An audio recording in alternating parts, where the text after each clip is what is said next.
Several years ago, I read the book One Day by David Nichols, and it was one of those stories that I've never forgotten. It's a story about two people who first meet in Edinburgh on St Swithin's Day, the 15th of July 1988, which happens to be their university graduation day. On that day, they forge a friendship that will last through the years. The story is told over the following 22 years on the same day, the 15th of July. So you get to know these two people, Emma and Dexter, really well. The book is in turn funny and sad and has been read by millions. So what has made it so popular? I think that it's because mainly you identify with Emma and relate to Dexter because you have known somebody or a few people like him. Emma and Dexter are two very different people. She is from an ordinary Yorkshire family, whilst he comes from a privileged background and is spoiled and selfish. At one time I actually slowed down whilst reading the book because I came to dislike Dexter so much. He has charm, he's good looking, selfish. He becomes a minor celebrity. He drinks too much, he takes drugs at times, and has the morals of an alley cat. And yet, through thick and thin, Emma and Dexter's relationship survives the years by, at times, only the slenderest of threads. And in parts, their story is achingly sad.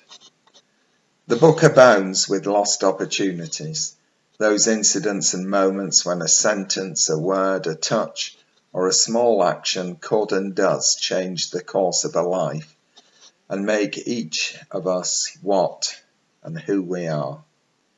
In the end, Emma and Dexter find what they've been searching for and could have found much sooner and for much longer if they'd only realised that happiness was there for them throughout those lost years.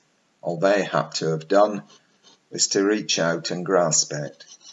The story is about relationships and how they evolve and change through and over time. The Gospels are also about relationships. They're filled with people whose lives are intertwined with that of Jesus. And at their very heart is, of course, the relationship between God and his creation. The person who is mentioned most often in the Gospels is Peter, whose story we follow as his relationship with Jesus develops. Peter, the impetuous disciple who tries to walk on water, who declares Jesus as the Messiah, but is also rebuked by Jesus. The man who will deny Jesus 3 times in his hour of need. The simple fisherman who will in time preach with authority and confidence about Christ, the Son of God, who will heal the sick and who will travel from a tiny village on the shores of the Sea of Galilee to confront a tyrant and die in Rome, the greatest city in the Western world. The man whom Jesus will call his rock and will give into his care the keys of the kingdom of heaven and the future of the church. Peter, who over the next 2,000 years will become known across the globe and whose grave will be visited by millions of people each year, by those of all faiths and those of none, at his memorial, the great Basilica of St. Peter's in Rome. I'm sure that Peter did not always recognize the moments in his life which changed him, no more than we do, until we stop and take measure and think. There are those moments which we recognize as having shaped us because we make a conscious decision as to which path to take. Sometimes, often, we make the right decisions, and at other times, often, we do not. Peter made a choice when he recognized Jesus Christ as the Messiah. and laid down his fishing nets in order to follow him. And yet when he was in fear of his own life, Peter made a very human mistake when he denied his friend. Did he regret it? I would think so. Did he learn from it? I would hope so. Did it make him a different person? Certainly it did. Of that there is no doubt. Just read his story. Relationships are at the very core of life, and so are the choices we make, which are so often linked to them. Some people make the wrong choices deliberately, largely because they think that they may lead to wealth or fame or fulfill an ambition, but they do not guarantee fulfillment or necessarily bring happiness. We all make mistakes in life. And just like Dexter, Emma and Peter, we miss opportunities that we can never truly undo through our own fault or sometimes that of others.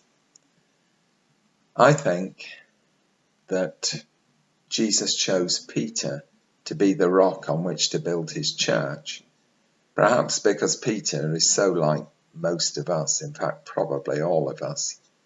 In him we can see and recognize our own failings, our own doubts and fears, hopes and dreams, in the failings and aspirations of this most ordinary of people.